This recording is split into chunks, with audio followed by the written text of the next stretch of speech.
¿Sabes lo que crees? Sesión 3.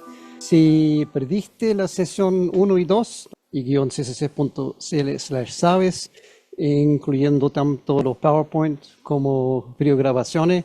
Y en YouTube están, obviamente, pero solamente las grabaciones, no están los PowerPoint.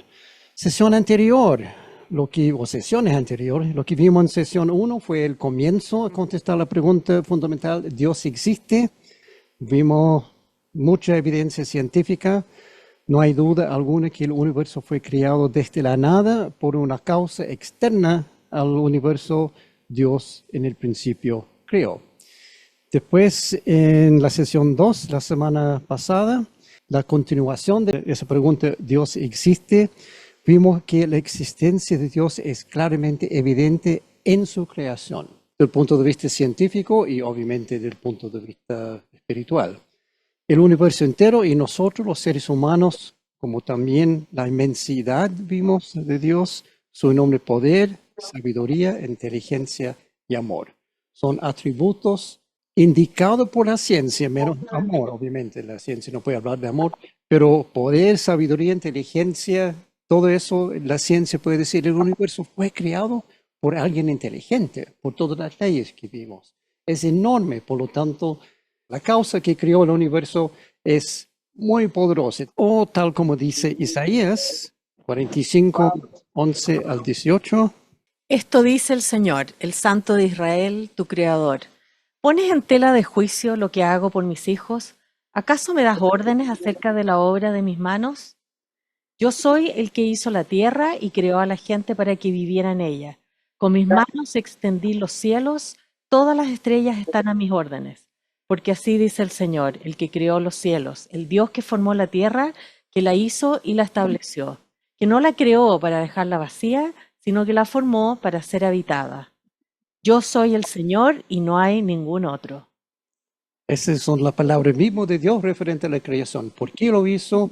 No obstante, queda una duda enorme referente a Dios y su creación. Y eso es: ¿cuál Dios? ¿En qué Dios crees tú? Tú dices que crees en Dios. ¿A qué se refiere con eso? ¿Qué quiere decir que crees en Dios? ¿De qué Dios está hablando? ¿Cómo es tu Dios? ¿Cómo es Él? Esa pregunta es fundamental para la fe. También un tema de gran confusión para muchas personas. ¿Estás 100% seguro de que realmente crees en el Dios correcto? ¿O tal vez elegiste el Dios equivocado? ¿Cómo puedes estar seguro que has elegido el Dios correcto? Otra forma de plantear mejor este concepto sería: ¿por qué asiste a una iglesia? Y no una sinagoga, una mezquita, una abadía, un shul, o catedral, o gurdwara, un jinja, un basílica, un ermita, un tepe, un masjid, un pagoda, un claustro, un mandir, un basadi, un patí, un bawan, un halwat, un tereser, un hof, un tangal. Todo eso son nombres de, no quiero llamarlo iglesia, en algunos casos podría ser iglesia, pero casas de Religión, casas de alabanza, de adoración de algún Dios. Esos son. todos aquellos.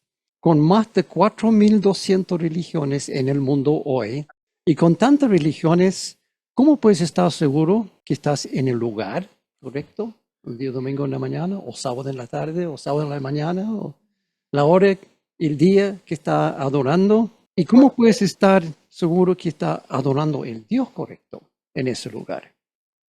Otra forma de preguntar lo mismo es referente al libro al cual lees. ¿Cuál es tu libro?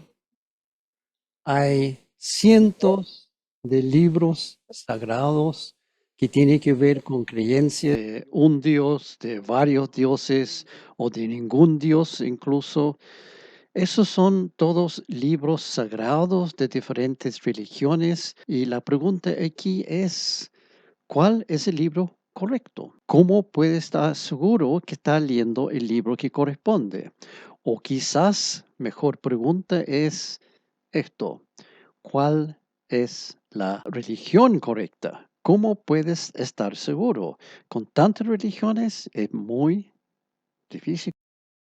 En el caso de los cristianos, cada uno debería realmente preguntarse a sí mismo, ¿por qué soy cristiano? Asistiendo a una iglesia cristiana, leyendo un libro cristiano que se llama la Biblia. ¿Por qué hago eso? ¿Con qué base? Para algunos, quizás la razón es simplemente, Porque en el mundo la mayoría son cristianos. Y si vemos la estadística, aquí sale. 33% de todas las religiones en el mundo son cristianos. Entonces uno dice, yo me voy con la mayoría. Perfecto, listo. Pero en realidad, mirando ese gráfico, 67% no son cristianos. En el mundo, la mayoría no son cristianos. Entonces, si uno dice, yo voy con la mayoría, bueno, siendo cristiano no es la mayoría. Es uno entre varios. Y ese es un listado parcial de las religiones principales. Como dije recién, hay más de 4.200 religiones en el mundo hoy y cristianismo es uno solo. Dios no fue elegido democráticamente en una elección por votación, ni tampoco por una alianza de minorías. Entonces, ¿cómo puedes saber si tu religión es la correcta? ¿Existe una religión correcta? Y de ser así, si hay una religión correcta, ¿cuál es? ¿O es posible que haya varias religiones correctas? Entonces, ¿por qué eres cristiano? Hoy hay muchas personas que piensan, porque da lo mismo. Yo puedo ir a cualquier lugar y adorar a cualquier Dios, porque total, todas las religiones te llevan a Dios. ¿Habían escuchado eso? Es muy común hoy en día. Da lo mismo. Todas las religiones llevan a Dios. Hay un solo problema con eso, es lógicamente imposible. ¿Por qué? Las 4.200 religiones ni siquiera están de acuerdo en el concepto de Dios. Si todos tuvieron el mismo concepto, si sabemos quiénes dos estamos de acuerdo, este es Dios. Entonces, a lo mejor podría ser que cualquier religión te lleve a Dios, pero no es así. No han puesto de acuerdo cómo es su Dios.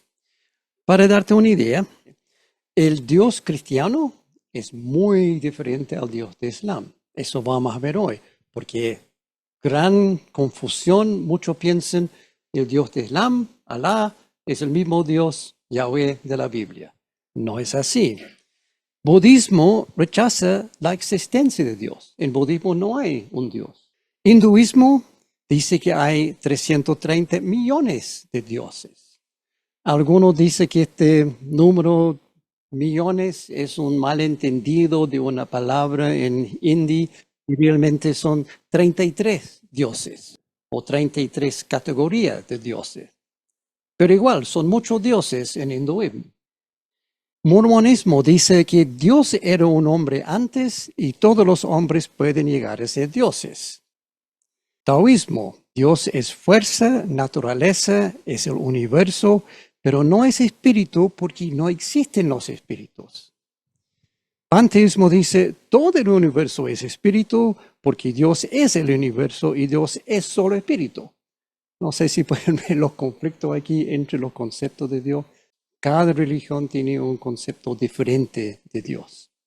Si las religiones tienen concepto tan diferente de Dios, es imposible que todas las religiones te lleven a Dios, a menos que existen varios dioses, lo cual también es imposible por definición. ¿Por qué digo eso? Porque Dios es el ser supremo del universo. Es imposible que hay dos seres supremos.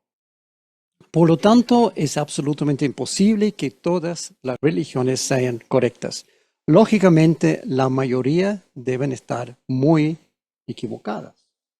Ni siquiera pensando en su doctrina, en lo que dicen referente a Dios. Si no están de acuerdo en qué es Dios, entonces la mayoría están equivocadas.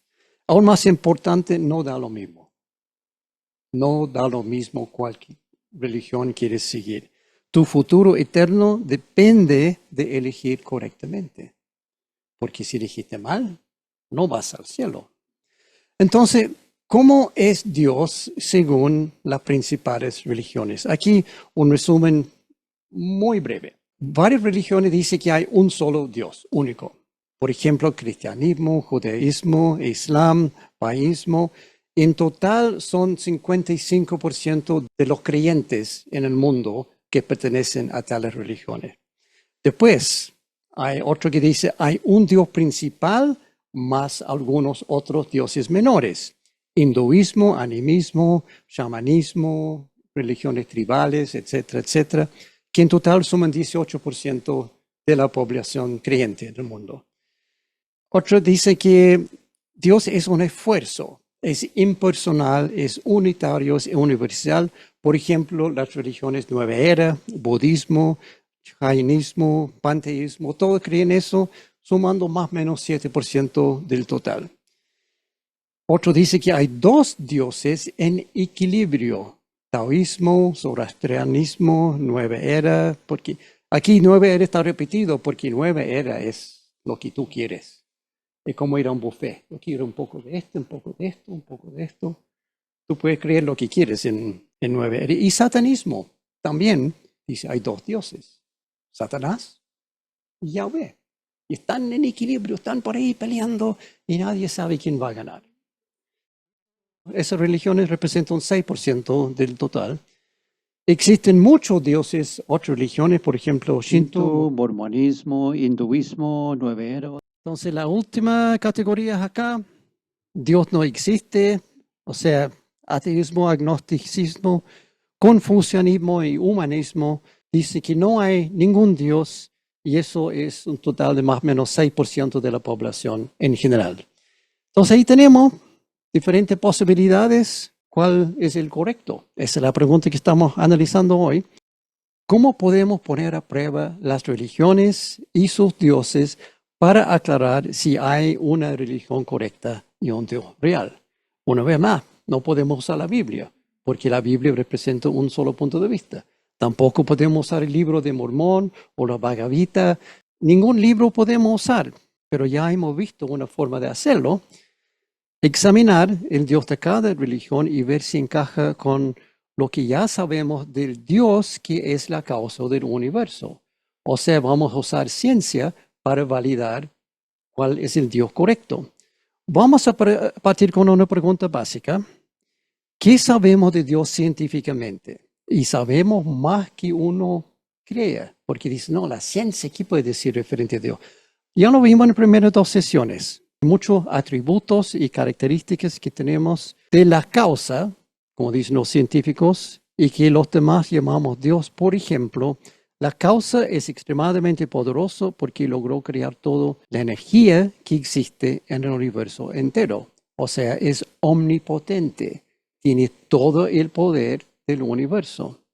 La causa es extremadamente grande porque logró crear todo el espacio que existe en el universo entero.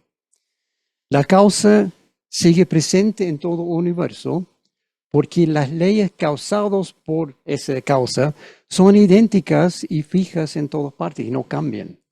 O sea, es omnipresente esta causa, está en todas partes. Porque si no fuera así, la ley de gravedad aquí en la Tierra podría ser diferente a la ley de gravedad en el Sol. El peso del electrón puede ser diferente en Marte y en Venus, pero sabemos que no es así. Las leyes son fijas, con alta precisión en todo el universo. Entonces, esta causa es omnipresente. La causa es extremadamente inteligente porque el universo muestra claramente que fue diseñado y no ocurrió por casualidad. Vimos la semana pasada. La causa es externa al tiempo porque creó el tiempo. Ya existió antes del tiempo y existe en el tiempo también porque puede mover en el tiempo, pero no está sujeto al tiempo. Y por esto, dos puntos aquí que están en la pantalla. Esta causa es omnisciente, sabe todo. Entonces, omnipotente, omnipresente, omnisciente, tres características de un Dios que conocemos. Según la ciencia, la causa es externa al universo en el mismo sentido que el relojero es externa al reloj. O sea, la causa es trascendente, dicen los científicos, porque no está en su creación, sino existe fuera de la creación, pero también puede estar en la creación. Trasciende su creación. La causa es perfecta porque las leyes y valores fundamentales del universo muestran una perfección imposible al azar, que es la otra opción. Todo esto fue una casualidad, un accidente. Pero si fue un accidente, imposible, porque es demasiado perfecto. La causa es personal porque muestra una clara inclinación hacia los seres vivos, considerando que el universo ha sido afinado cuidadosamente para sostener vida. La causa quiere que haya vida en el universo, porque todas esas leyes que vimos la semana pasada están afinadas con ese fin, tener vida. Entonces sabemos bastante de esta causa por conocer lo que dice la ciencia. Por lo tanto, podemos eliminar como posibilidad cualquier religión cuyo Dios es parte del universo, es el universo o existe solo dentro del universo. Porque la ciencia dice que no, la causa es externa al universo. Cualquier Dios que es parte del universo, fuera. Lógicamente imposible que la causa del universo también depende del universo para existir. También podemos eliminar el ateísmo como posibilidad porque la ciencia ha mostrado que el universo tuvo un creador, que se llama una causa, pero está claro que algo creó el universo, un ser supremo, por lo tanto ateísmo queda eliminado.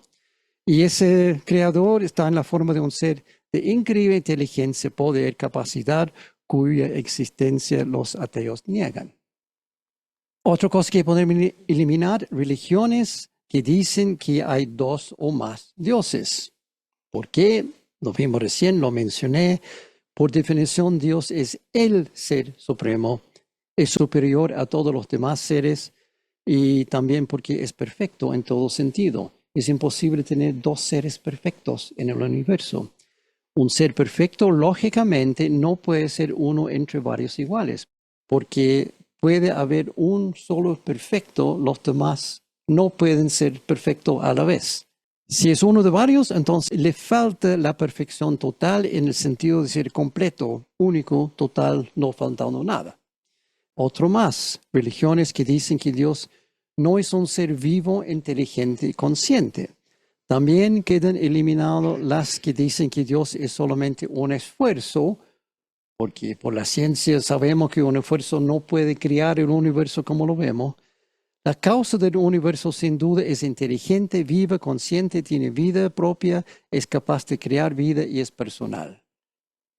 Por lo tanto, de ese listado vamos a ver cuáles podemos eliminar. Dios principal más varios otros, no.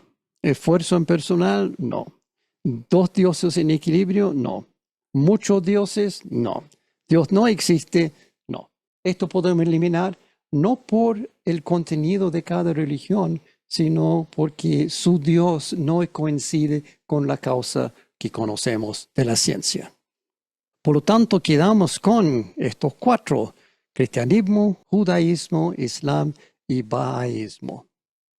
Estos son los que dicen que hay un solo Dios único y representan más o menos 55% de las religiones del mundo. Entonces uno dice, ya, perfecto, ahí está, estamos bien, tenemos un ganador aquí. Todas estas religiones reconocen al mismo Dios único. Uno puede seguir cualquiera de estas y llegar a Dios y al cielo. Porque están todos de acuerdo, hay un solo Dios, qué bueno.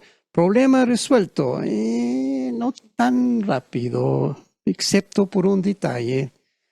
Nuevamente, las características de este Dios único en cada una de estas religiones son diferentes.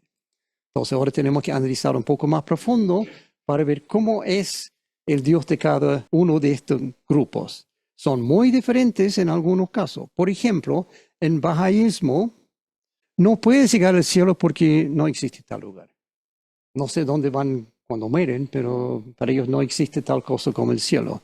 Tampoco puedes conocer a Dios porque es incognoscible, o sea, es imposible conocer a Dios. Saben que hay un Dios, pero dicen, no, este Dios es tan lejano que no se puede saber, no se puede conocer. y no está interesado en nosotros tampoco. Pero igual, baísmo incluye aceptación de las enseñanzas de Moisés y Jesús. Y también Buda, Mahoma, Krishna y varios otros. En baísmo el universo es eterno, no fue creado, siempre ha existido y tampoco terminará. Y por la ciencia sabemos, eso no es posible. Es imposible que el universo ha existido por un tiempo infinito. El universo tuvo un principio, fue creado de la nada, está en expansión cada vez más rápido y morirá. Por lo tanto, este baísmo queda descartado porque no coincide ni lógicamente con el resto del universo, ni tampoco con la ciencia. Y eso nos deja con 3. Cristianismo, judaísmo, islam. Y estos son las 3 religiones abrahámicas. Bien, entonces, estas 3 religiones reconocen el mismo Dios, el Dios de Abraham, quien casi sacrificó a Isaac. Si uno ve la Biblia, conocen la historia, uno puede seguir a cualquiera de estas 3 y llegar a Dios. Qué bueno, problema resuelto, excepto por un detalle. En el caso de Islam, Abraham no sacrificó a Isaac. En Islam, sacrificó al medio hermano de Isaac que se llama Ismael. Eso cambia todo. En Islam, la promesa de Dios a Abraham no se refieren a los descendientes de Isaac, o sea, los israelitas, sino a los descendientes de Ismael, los árabes. Toda la promesa que hay en la Biblia son para los árabes, no para los judíos, según Islam. Ahora vamos a hacer una cosa insólita. Vamos a leer el Corán. Estudio bíblico, pero vamos a leer el Corán. Para hacerlo, tengo que darle alguna base de qué es el Corán y cómo está estructurado. No tiene libros, tiene sura, que son más parecidos a capítulos en la Biblia nuestra, y tampoco está ordenado como la Biblia, que más o menos en orden cronológica empieza con la creación, en Génesis y en Apocalipsis termina con la eternidad.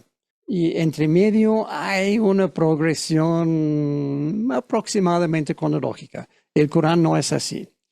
Los capítulos del Corán están ordenados por tamaño. Los capítulos más largos primero, los más cortos al final. Entonces, si uno lee de un capítulo a otro, no hay seguimiento, no hay nada coincide. Es muy difícil determinar cuáles son las cosas que pasaron antes y cuáles después. Entonces, ahora vamos a leer parte de Sura 37, versículos 100 a 105. Y también, no olvide que el Corán está escrito es una forma de árabe, pero no me acuerdo cuál. Y traducirlo al inglés o español o cualquier otro idioma es muy complicado. Incluso ellos dicen que no se puede leer el Corán en ningún otro idioma, hay que leer el idioma original, pero hasta los expertos en ese idioma original dicen no, esta cosa es muy difícil seguir. Pero vamos a hacer el intento. Esta es una traducción que yo encontré, una traducción razonablemente bien al español. Sura 37, 100 a 105 dice: Oh mi Señor, concédeme un justo hijo. Se supone que este es Abraham hablando. Así que le dimos la buena noticia. Ahí está Alá hablando. Así dije, le dimos la buena noticia de un hijo. Luego, cuando el hijo alcanzó la edad de trabajo con él, dijo, ahora está Abraham hablando: Oh hijo mío, he visto en una visión que te ofrezco en sacrificio. Abraham hablando a Ismael. Ahora vea qué es tu opinión. O sea, tengo que matarte. ¿Qué opinas de eso?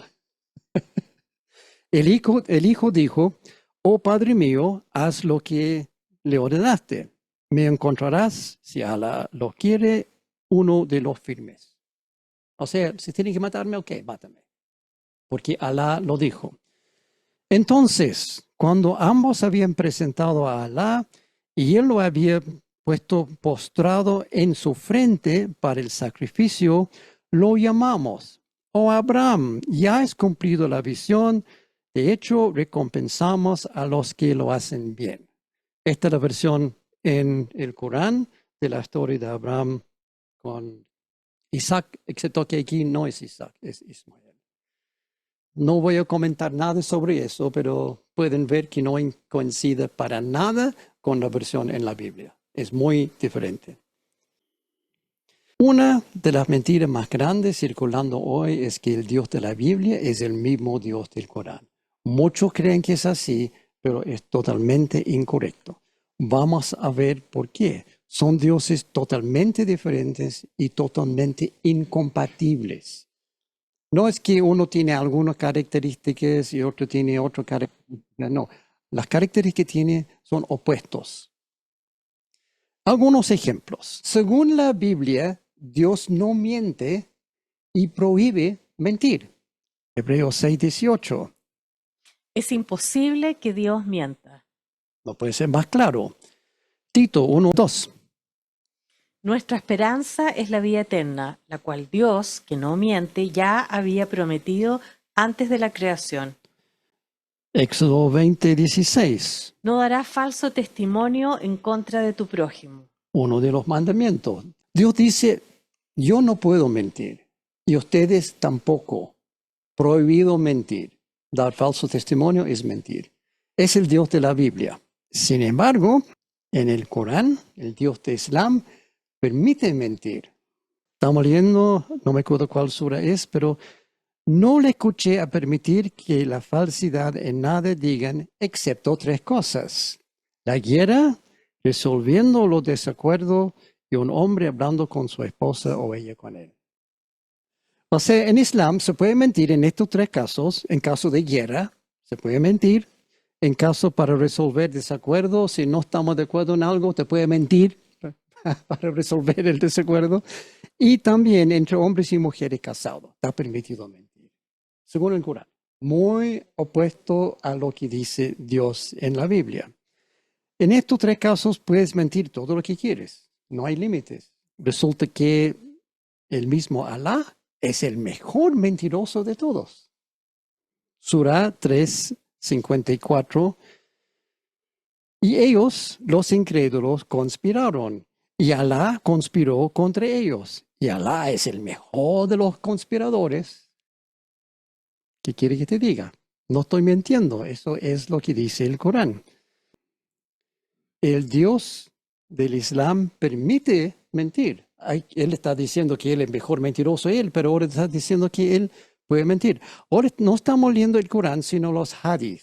Los hadith son algo como el Talmud de los judíos. Son comentarios de la próxima generación. Murió Mahoma, empezaron a reunir todos los versículos para formar el Corán, que no fue escrito durante la vida de Mahoma, sino después. Y los que formaron el Corán hicieron sus comentarios. Esos son los hadith. Son personas que conocieron a Mahoma, tienen muy claro, ellos tienen recuerdos de lo que había conversado con él. Entonces, este es Hadith 5:59, versículo 369. El apóstol de Alá dijo, ¿quién está dispuesto a matar a Ka'b bin al-Ashraf, que ha lastimado a Alá y su apóstol? Primero, llama la atención que es posible lastimar a Alá. Un Dios que puede terminar lastimando. Curioso. Pero bueno, ahí dice, hay que matar a este tipo porque ha causado daño a Alá y a su apóstol. Entonces, Muhammad bin Maslama se levantó diciendo, oh el apóstol de Alá, ¿te gustaría que yo lo mate? El profeta dijo, sí. Dijo Muhammad bin Maslama, entonces permíteme decir una cosa falsa, es decir, engañar a Ka'b, este tipo que hay que matar. Y el profeta dijo, puedes decirlo. Puedes mentir, está permitido mentir. Pero peor que eso, no es solamente permitido mentir, sino permitido matar. En este caso, asesinar. El apóstol dice, hay que matar a este tipo. Me ha lastimado a mí y también a Alá. Hay que asesinarlo. Pero el Dios de la Biblia dice, Éxodo 20:13, No asesinarás. así de tajante, así de claro. No asesinarás. Otro caso, el Dios de la Biblia no cambia, ni tampoco sus palabras. Dijo una cosa y eso es para siempre. No va a retractar su palabra, no va a modificar su palabra. Su palabra es su palabra Y Él no cambia ni tampoco su palabra. Número 23:19. Dios no es un hombre, por lo tanto no miente. Él no es humano, por lo tanto no cambia de parecer. ¿Acaso alguna vez habló sin actuar? ¿Alguna vez prometió sin cumplir? Isaías 48. La hierba se seca y las flores se marchitan, pero la palabra de nuestro Dios permanece para siempre. Incambiable, tanto Dios como su palabra. Sin embargo, en Islam, el Dios de Islam cambia su palabra al antojo. Surah 2, o sea, segundo capítulo del Corán, versículo 106. Cualquiera que sean las comunicaciones que abrogamos o causemos que se deje olvidar, traemos uno mejor que eso o como Él. ¿No sabes que Alá tiene poder sobre todas las cosas? O sea, Alá puede cambiar a sí mismo y puede cambiar a su palabra. Puede cambiar el Corán, está diciendo aquí. Las comunicaciones podemos abrigarlo o causar que se olvide o traemos una cosa para reemplazar otro. Este concepto de abrogación es muy importante en el Corán. En muchos casos, el Dios de Islam abroga, es decir, anula su propia palabra, derogando lo que él ya había dicho para reemplazarlo con otra cosa. En muchos casos queda evidente en el Corán diciendo, esa cosa que yo dije antes, no, ahora digo esta otra cosa. Entonces, ¿cómo puedes saber cuál es la verdad? Si quizás Alá va a cambiar de nuevo en algún momento. Por lo tanto, hay varias partes del Corán que han sido abrogados abiertamente y ya no son válidas. Pero el Corán no muestra ningún orden cronológico. ¿Se acuerda que yo había dicho al inicio que está ordenado por tamaño, por cuántas palabras hay en cada capítulo? No hay orden cronológico claro de solamente leerlo. Por los hadiths se puede entender más o menos cuál es el orden cronológico, pero por el Corán no. Por ende, muy difícil entender cuáles partes siguen válidas hoy y cuáles no. Es más, algunas instrucciones son válidas solamente bajo ciertas condiciones, no son válidas siempre. No me acuerdo exactamente dónde está, pero en un momento Alá había dicho que el hombre puede casar con una sola mujer.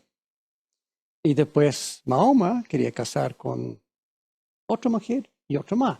Y de repente Alá dice, ok, ahora se puede casar hasta con 4 mujeres. Qué bueno tener un Dios así, ¿no? Que Dios cambie su ley según el antojo de cada uno. Incluso el Islam admite que varios versículos fueron inspirados por Satanás e incluidos en el Corán por error. No sé si se acuerdan, años atrás había un tipo que se llama Salman Rushdie que escribió un libro que se llama Los versículos satánicos. Y los musulmanes querían matarlo. Hasta hoy en día, está vivo todavía, pero en un momento lograron acercar, no sé si lo dispararon, casi lo mataron, solamente porque escribió un libro destacando los versículos satánicos que hay en el Corán, que no está disputado, nadie dice que no es cierto, que efectivamente hay versículos satánicos en el Corán. Pero Salman Rushdie, solamente por escribir un libro destacando eso, está bajo amenaza de muerte hasta hoy día. Está viviendo, obviamente, nadie sabe dónde está, tiene un equipo de seguridad para protegerlo, pero en cualquier momento pueden llegar a matarlo porque había dicho el Corán tiene parte satánica. Hay mucha otra diferencia grave que demuestra claramente que el Dios de la Biblia no es el Dios de Islam. Quizás está pensando, ¿por qué Stuart no está usando sus nombres? ¿Por qué no dice Alá y Jehová, sino el Dios de Islam, el Dios de la Biblia? Por una razón muy simple. Contrario a lo que muchos piensan, Alá no es el nombre del Dios de Islam. Alá no tiene nombre. En el Corán no hay ningún nombre para este Alá. Es un error común pensar que Alá es el nombre del Dios de Islam. No es así. Alá es solamente la palabra árabe para Dios. Incluso las Biblias traducidas a árabe usan Alá cuando se refiere a Dios. Alá es la palabra para Dios. No es el nombre de este Dios de Islam.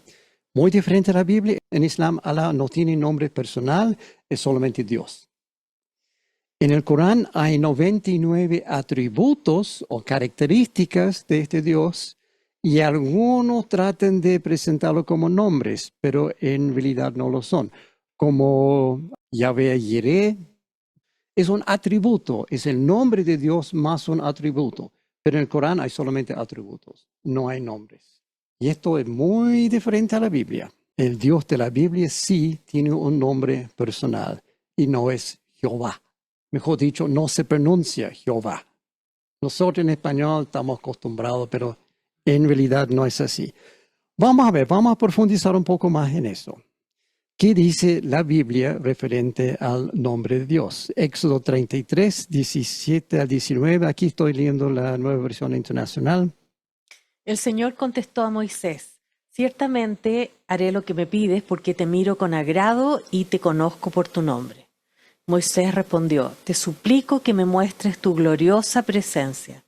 El Señor respondió: haré pasar delante de ti toda mi bondad y delante de ti proclamaré mi nombre, Yahvé, pues tendré misericordia de quien yo quiera y mostraré compasión con quien yo quiera.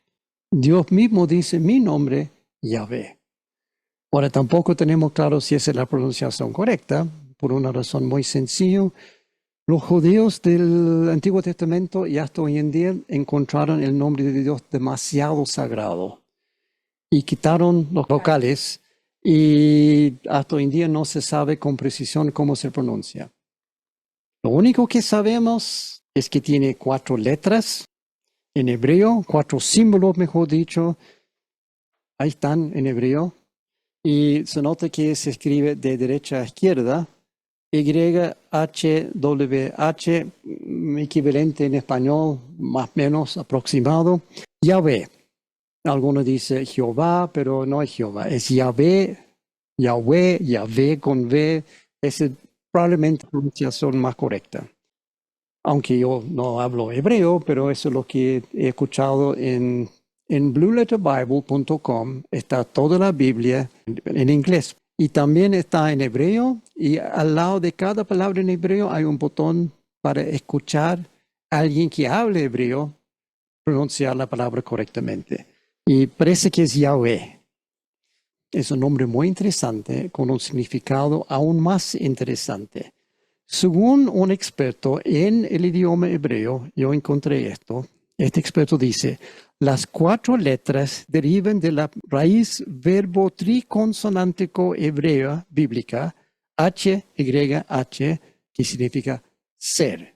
Esa es la base de la palabra. Sin embargo, el nombre Yahvé es una palabra compuesta que consiste de 3 verbos: Hayá, Jové, Yiyé, que significa él era, él es, él será.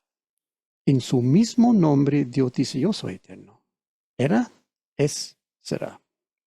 En otras palabras, el que existe por sí mismo desde siempre para siempre. También implica indirectamente que Dios no requiere nada más para existir. Dios existe por sí mismo. No requiere un universo para existir. Puede existir con o sin universo. Y todo eso está en su nombre. Es un nombre increíble. Me encantaría realmente hablar hebreo para entenderlo en toda su plenitud. Pero es un experto en hebreo que dice 3 palabras aquí: Hayá, Jové, Yiyé, él era, él es, él será. El mismo nombre personal de Dios indica que Él es eterno desde antes de la creación y sin fin. También indica que Dios existe por sí mismo y no depende de nada más para existir, ni siquiera el universo. Dios existe fuera del universo y antes del universo porque Él es Yahvé. Su traducción más simple: el que existe. Y punto. Nada más existe. El que existe es Yahvé. El nombre de Dios de la Biblia indica claramente mucho referente a su naturaleza, su carácter. Pero el Dios de Islam ni siquiera tiene nombre. Gran diferencia. El Corán tampoco indica mucho referente a la naturaleza y carácter de su Dios. No sabemos casi nada referente a este Alá. No se sabe porque Él es muy distante, es impersonal, no es conocido, es lejano, es remoto y no quiere mucho interrelación con las personas, lo mínimo posible. El opuesto del Dios de la Biblia, quien es cercano, personal, conocido, próximo, interesado. Exactamente el opuesto del Alá. Algunos ejemplos en la Biblia de cómo es Dios. Santiago 4:8. Acérquense a Dios y Dios se acercará a ustedes. Isaías 65:24. Antes que clamen, yo responderé. Mientras aún estén hablando, yo habré oído. Jeremías 33:3. Clama a mí y yo te responderé y te enseñaré cosas grandes y ocultas que tú no conoces. Un Dios cercano que quiere relación con los seres humanos. Alá no es así. Yahvé sí, es personal, es cercano. Otro más. Jeremías 29:11. Pues yo sé los planes que tengo para ustedes, dice el Señor. Son planes para lo bueno y no para lo malo, para darles un futuro y una esperanza. Deuteronomio 6:5. Ama al Señor tu Dios con todo tu corazón, con toda tu alma y con todas tus fuerzas. Este Dios de la Biblia se nota, es personal, es cercano, tiene interés en los seres humanos. Y Él quiere que nosotros retribuir amándole con todo lo que tenemos. El Dios de Islam, este Alá, es diferente. Aquí este último, muy interesante, porque Yahvé es el Dios de amor. Sabemos eso. Dios es amor. 686 veces en la Biblia ocurre la palabra amor. Y eso sin considerar las variaciones y sinónimos, querer, etc. Casi 1000 en total. En el Corán, amor ocurre solamente 20 veces. Y 14 de ellas refiere a cosas que Alá no ama. Hay muchas otras características y atributos de Dios que simplemente no hay tiempo para ver todo ahora. Podemos pasar horas y horas mirando diferencias entre el Dios de la Biblia y el Dios de Islam, pero son muy diferentes. Generalmente lo opuesto en el caso del Dios de Islam. La conclusión es entonces Islam. Queda fuera de las posibilidades como la religión única, correcta. El Dios Yahvé de la Biblia no es el Dios sin nombre de Islam, porque ese Dios sin nombre de Islam no coincide con lo que la ciencia dice referente a la causa. La causa tiene que ser personal, tiene que estar interesado en la persona, pero este Dios de Islam nada que ver. Entonces tenemos dos opciones, estamos mejorando aquí. Nos queda con cristianismo y judaísmo. Bien, entonces, dos religiones que creen en el mismo Dios. Uno puede elegir cualquiera de estas dos y llegar a Dios y el cielo. ¡Qué bueno! Problema resuelto. Excepto por una cosa, un pequeño detalle. Sorpresa, el Dios Yahvé del judaísmo no es igual al Dios Yahvé del cristianismo. Y eso sí llega como sorpresa para muchos. ¿Cómo que un Dios diferente de los judíos y los cristianos? Por un asunto muy simple, el Dios del judaísmo es único, simple. Pero el Dios del cristianismo es trino, 3 en 1. Gran diferencia. Un solo Dios en 3 personas. Sí, los dos creemos en el mismo Dios. Hay un solo Dios. Pero los judíos dicen, eso es, no hay nada más. Los cristianos sabemos que este Dios tiene 3 aspectos, 3 manifestaciones, si quiere llamarlo, 3 personalidades, 3 personas. 3 son Dios, un solo Dios, pero 3 personas. Judaísmo, entonces, vamos a revisar por un momento lo que es judaísmo.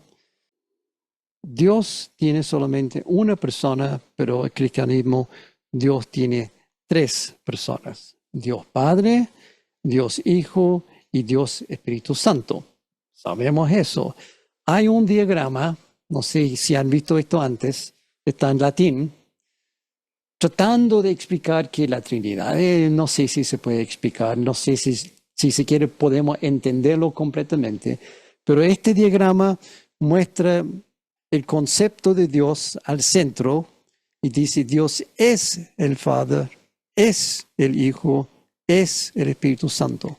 Pero el Padre no es el Espíritu Santo, el Padre no es el Hijo y el Hijo no es el Espíritu Santo. Es como un diagrama tratando de mostrar la interrelación entre las personas de la Trinidad. Generalmente este concepto se conoce como la Trinidad de Dios. Es otro símbolo que algunas iglesias usan para indicar la Trinidad. No hay tiempo para entrar en esto de la Trinidad, la teología de la Trinidad. Es un concepto fundamental, es esencial, es clave, es imprescindible, importantísimo en el cristianismo. Porque si Jesús no es Dios, entonces estamos fritos. Si el Espíritu Santo no es Dios, entonces no tenemos poder. Dios se manifiesta como Padre también en la persona de Jesús como Dios Hijo y también en la persona del Espíritu Santo. Ahí está el resto de este símbolo. Corona para indicar Padre, cruz para indicar Hijo y paloma para indicar Espíritu Santo. He escuchado varias formas de tratar de entender la Trinidad, pero ninguno realmente resulta aceptable. Los tres son el mismo y único Dios, no son tres dioses diferentes.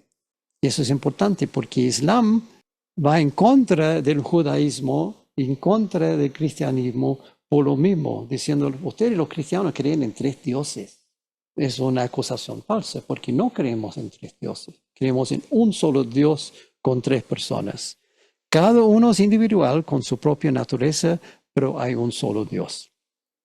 Quizás el punto de mayor importancia de la Trinidad es que Jesús es Dios. No es solamente Hijo de Dios, sino también es Dios mismo. Jesús, el hombre, sí, era hombre, pero también era Dios. Y eso hay que tener claro. El judaísmo rechaza totalmente este concepto. No reconoce ni a Jesús ni al Espíritu Santo como divinos. Incluso para ellos eso es blasfemia. Decir que el Espíritu Santo es Dios o que Jesús es Dios es blasfemia. Y por eso mataron a Jesús. Porque Él dijo que era Dios y también Hijo de Dios. Y ellos dijeron, no, eso es blasfemia. Uno que dice que es Dios o incluso que es Hijo de Dios, dando a entender que es igual a Dios, para los judíos eso es blasfemia. Por eso querían matarlo. Por eso cuando en una oportunidad están hablando y él dice, antes de Abraham, yo soy. Y eso fue causa para que empezaron a buscar piedra para matarlo en el lugar, porque había usado el nombre Yahvé para referir a sí mismo. Es más, según el judaísmo, en la Biblia, o sea, lo que nosotros llamamos el Antiguo Testamento, lo que ellos llaman el Tanakh, no hay rastro de Dios en tres personas. No hay ningún Hijo ni Espíritu Santo, según el judaísmo. En el Tanakh, ellos dicen, no hay un Espíritu Santo y tampoco un Espíritu Santo que es Dios y tampoco hay un Jesús que es Dios. Olvídalo, según ellos. Sin embargo, Génesis 1, versículo 1 y 2 dicen, Dios en el principio creó los cielos y la tierra. La tierra era un caos total. Las tinieblas cubrían el abismo y el Espíritu de Dios se movía sobre la superficie de las aguas. parece que Dios tiene un espíritu que es Dios. Según Génesis, Isaías 59, 21. En cuanto a mí, dice el Señor, este es mi pacto con ellos, mi espíritu que está sobre ti, y mis palabras que he puesto en tus labios no se apartarán más de ti, ni de tus hijos, ni de sus descendientes, desde ahora y para siempre, dice el Señor. O sea, el mismo Señor dice, yo tengo un espíritu, yo he puesto mi espíritu sobre ti y va a quedar contigo. Dios tiene un espíritu, por lo tanto, santo. No sé dónde sacan los judíos que no hay Espíritu Santo en el Antiguo Testamento. Está por todas partes. Otros dos casos. 2 Samuel 23:2. El Espíritu del Señor habló por medio de mí, puso sus palabras en mi lengua. O sea, este espíritu es una persona, porque habla. el Espíritu del Señor habló por medio de mí. Salmo 51:11. No me alejes de tu presencia ni me quites tu Santo Espíritu.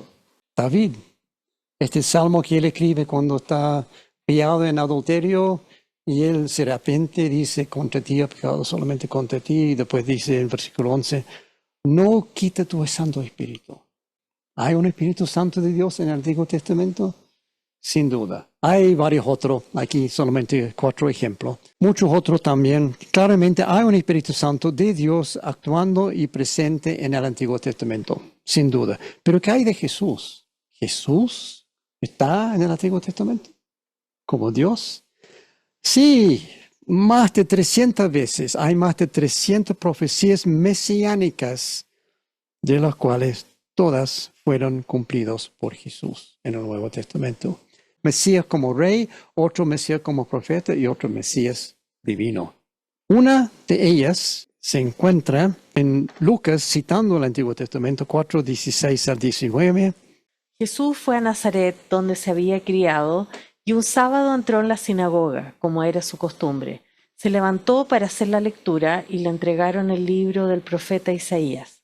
Al desenrollarlo, encontró el lugar donde está escrito: El Espíritu del Señor está sobre mí, por cuanto me ha ungido para anunciar buenas nuevas a los pobres. Me ha enviado a proclamar libertad a los cautivos y dar vista a los ciegos, a poner en libertad a los oprimidos, a pregonar el año del favor del Señor.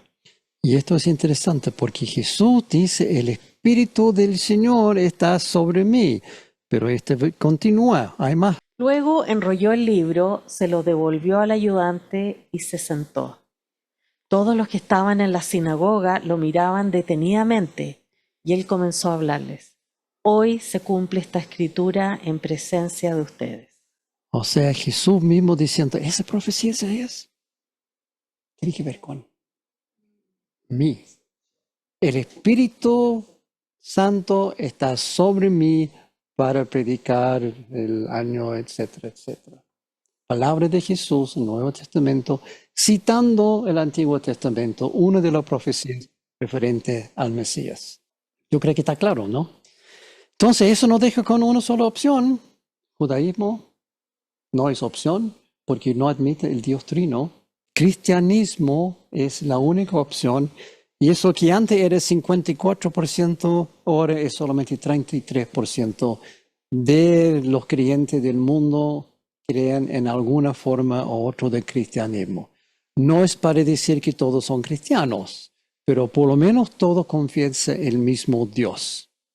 O sea, entonces, para contestar la pregunta, ¿cuál es el libro correcto? Creo que queda muy claro aquí que hay una sola opción, la Biblia. Ese es el libro correcto, porque es el único libro que habla de un Dios único, que ese Dios cumple todas las condiciones lógicas, filosóficas y de la ciencia del único Dios posible.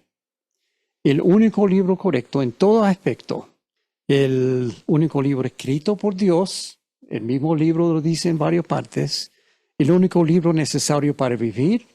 No es necesario ningún otro libro. Jesús, el único nombre que te sirve para ser salvo.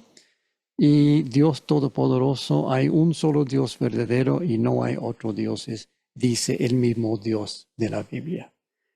Este es el libro, sin duda. Los otros libros, si quieres puedes leer el Corán, puedes leer el libro del Mormón, puedes leer el libro de Cientología. Yo he leído el Corán, yo he leído Cientología y varios otros. Traté de leer el libro del Mormón, creo que lo tengo. Traté de leerlo, llegué como, no sé, 30, 40 páginas y dije, esta basura no sirve de nada. Si quiere leerlo, no hay ningún problema, pero va a ver que este es el libro verdadero, la Biblia. Esto tiene toda la verdad que necesitamos. El Dios de este libro es omnipotente, sin duda, omnisciente, omnipresente, trascendente, son características establecidas por la ciencia, que esta causa tiene que tener esa característica. Es perfecto y es personal. No hay otro Dios que tiene esa características. Por ende, todo eso es en perfecto acorde con todas las características de la causa del universo. ¿Y qué dice este Dios de la Biblia? Ahora que hemos establecido que este es el único Dios que sirve, en el único libro que sirve, ¿qué dice él referente a otras religiones y otros dioses? ¿Tiene un comentario? De todas maneras, Isaías 44, versículos 6 al 8. Así dice el Señor Todopoderoso, Rey y Redentor de Israel. Yo soy el primero y el último. Fuera de mí no hay otro Dios. ¿Quién es como yo? Que lo diga, que declare lo que ha ocurrido desde que establecí a mi antiguo pueblo, que exponga ante mí lo que está por venir, que anuncie lo que va a suceder. No tiemblen ni se asusten. ¿Acaso no lo anuncié y profeticé hace tiempo? Ustedes son mis testigos. ¿Hay algún Dios fuera de mí? No, no hay otra roca. No conozco ninguna. Esto es increíble. Dios desafiando. ¿Hay otro Dios por ahí? Oh, dime lo que va a pasar en el futuro. Y obviamente eso es imposible. Solamente Yahvé sabe lo que va a pasar en el futuro. Y Dios dice, ¿hay otro Dios aparte de mí? No, no hay. No conozco ninguno. Y que el Dios omnisciente que sabe todo no conoce otro, quiere decir que no hay otro. Este es un pasaje muy potente, muy poderoso. Gracias, Señor. ¿Hay algún Dios fuera de mí? No, no hay otra roca. No conozco ninguno. No hay otro Dios. Hay uno solo. Su nombre personal es Yahvé. El resto de este mismo capítulo 44, si quiere leerlo, estamos en tiempo después para leer todo Isaías 44. Dios aclara que todos los demás dioses, en minúscula y entre comillas, y religiones son falsos, inútiles, detestables, hechos por hombres, ilógicos, vergonzosos, impotentes y abominables. No son palabras mías, son palabras que el Señor usa referente a los demás dioses y religiones. O sea, para contestar esta pregunta que vimos al inicio, ¿cuál es la religión correcta? Hay uno solo. Cristianismo es lo único. No hay otra. No es que todos los caminos te llevan a Dios. Este es el único camino que lleva a Dios. Para contestar la pregunta que hice al inicio hoy, la iglesia cristiana es el único lugar correcto y la Biblia es el único libro correcto porque fue escrito por el único y verdadero Dios correcto. Yahvé, el que era, el que es y el que será. Buda no se levantó de entre los muertos. Mahoma todavía está en su tumba, no se levantó. Confucio, lo mismo, no se levantó. Krishna tampoco se levantó de entre los muertos. Hubbard, Smith, Baha'u'lláh, Nanak, Russell, etc., todos siguen en su tumba, muertos. Pero Jesús resucitó de entre los muertos. Caminó sobre el agua, afirmó ser Dios y para probarlo resucitó a otros de entre los muertos. Jesús ha vencido la muerte y está vivo. Ningún otro Dios con D chiquitita de ninguna otra religión puede decir eso, que venció la muerte, que murió y volvió a vivir. Ninguno. Y por eso tenemos la esperanza que lo mismo sucede con nosotros. Los que creen en Jesús, los que han puesto su vida en las manos de Jesús, al morimos, Jesús nos va a levantar de la muerte para la eternidad. Jesús resucitó de entre los muertos. Bueno, eso es lo que dicen los cristianos. Y eso está escrito en su Biblia, la Biblia de los cristianos, pero ¿será verdad? ¿Podemos probar eso? ¿Que Jesús resucitó de entre los muertos? Pues solamente en ese libro donde sale. ¿Hay otra forma de probarlo? Es una declaración muy audaz, ¿no? Jesús murió y resucitó. Por ende, requiere evidencia muy convincente, muy sólida y externa a la Biblia. No podemos tomarlo solamente porque la Biblia lo dice. ¿Hay evidencia así? ¿Hay pruebas externas a la Biblia? Resulta que continuará. ¿Sabes lo que crees? Va a continuar la próxima semana y lo que vamos a ver, ¿Jesús fue hombre real o mito? ¿Murió? ¿Resucitó? ¿O son solamente cuentos de hadas? Jesús le dijo, yo soy el camino, la verdad y la vida. Nadie viene al Padre sino por mí. Y aquí te dejo con el código QR y todas las conexiones para apunte, para preguntas, para el grupo WhatsApp.